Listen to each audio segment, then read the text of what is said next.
As I eased my car onto the winding road that cut through the dense, pitch-black forest, I couldn't shake the feeling that something was terribly wrong.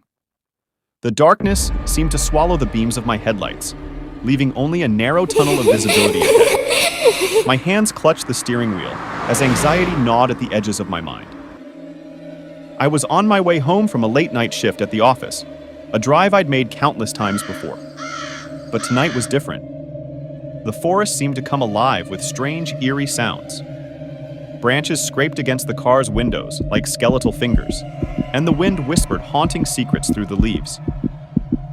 As I pressed on the gas pedal, trying to shake off my unease, the road began to twist and turn in ways I didn't remember. The GPS on my phone showed no signal, and my car radio emitted only static. Panic started to creep in as the realization sunk in. I was lost in this labyrinthine forest. The road led me deeper into the woods, and I couldn't resist the urge to glance into my rearview mirror. What I saw made my heart lurch with dread. A pale, ghostly figure stood in the middle of the road, shrouded in tattered rags. Its hollow eyes locked onto mine, and a shiver ran down my spine. I slammed on the brakes, my tires screeching as I skidded to a stop, just inches away from the spectral apparition. My breath came in ragged gasps, and I felt the weight of an oppressive presence pressing in on me from all sides. With trembling hands, I tried to dial 911, but my phone displayed only a black screen. The ghostly figure moved closer, its form flickering like a malfunctioning hologram. It reached out a bony hand, and I could see through its translucent fingers. Terrified, I fumbled for the car door handle and stumbled out onto the road. My heart pounded in my chest as I watched the apparition slowly advance. I backed away, my feet stumbling over uneven ground. "Who are you?" I stammered, my voice quivering. The ghostly figure didn't respond but continued its relentless approach. It was as if it were trying to communicate something important and terrible. Panic consumed me, and I turned and ran blindly into the forest, away from the road, away from that haunting presence. Branches scratched at my skin as I plunged deeper into the woods. My breath came in ragged gasps, and my heart threatened to explode from my chest. I couldn't see anything in the inky darkness, and every rustle of leaves and snap of twigs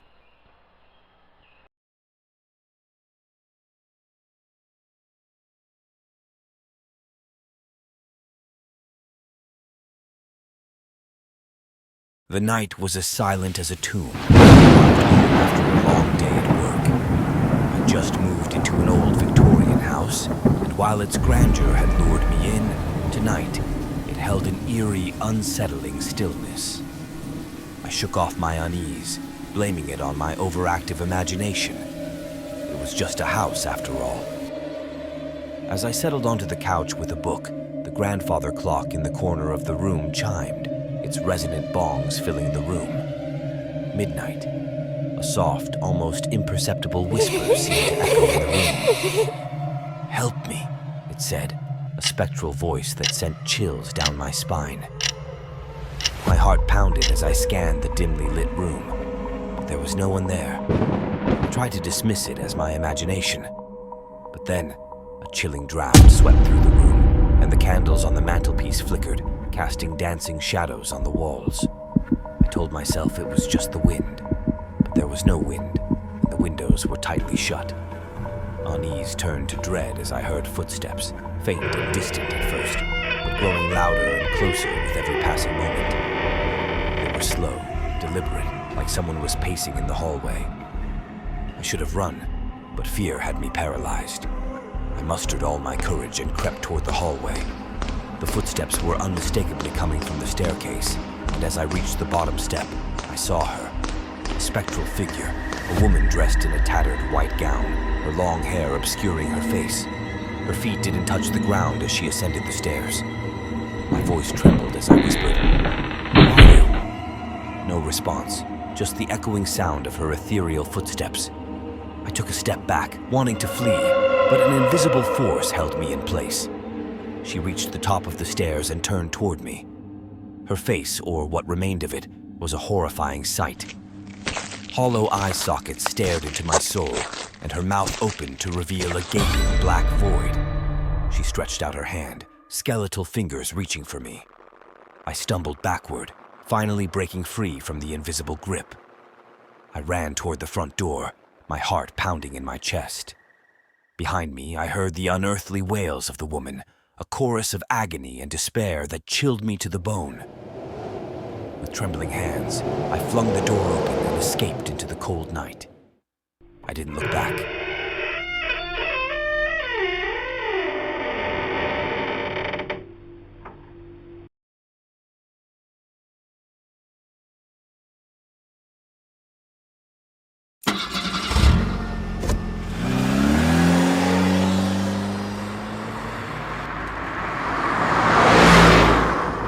The horror stories in hospital.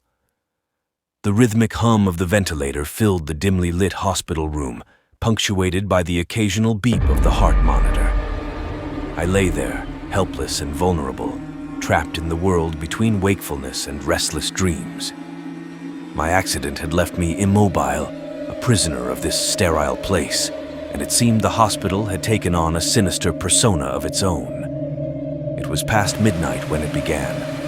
I heard faint whispers in the corridor outside my room, hushed voices speaking in hurried tones. My curiosity grew, but my body remained paralyzed. As minutes passed, the whispers grew louder, more distinct. The words were incomprehensible, but the fear in their tone was unmistakable. I tried to call for help, to alert the nurses to the eerie commotion outside, but my voice was silenced by an invisible force. Panic began to creep in, like tendrils of darkness wrapping around my fragile consciousness. Then, the lights in my room flickered, casting eerie shadows across the stark white walls. With each flicker, the whispers in the corridor grew closer, as if the darkness itself was drawing them nearer to my room. I could hear the shuffling of footsteps, the soft creaking of the floor, and the feeling of an impending presence sent shivers down my spine. A silhouette appeared in the frosted glass of the door, and my heart raced. The figure was indistinct, a murky shape shifting in and out of focus. It entered the room, and the temperature plummeted. I could see my breath in the frigid air. The figure drew closer, and I saw its eyes, pale, lifeless orbs that seemed to stare straight through me. It reached out a hand, long bony fingers stretching toward my immobile body. My heart pounded in my chest as I struggled to break free from my invisible restraints. But then, a voice echoed in the room, a voice I recognized, my grandmother's soothing, calming voice. "Don't be afraid, my dear," she whispered, her voice a faint melody in the midst of the chilling chaos. "I'm here to protect you." As her words washed over me, the malevolent presence recoiled, retreating back into the shadows. The light steadied, and the room returned to its normal temperature. I could move again, and with newfound strength, I called for the nurses. They rushed in, their expressions a mix of confusion and concern. I told them about the sinister presence, about the whispers in the core,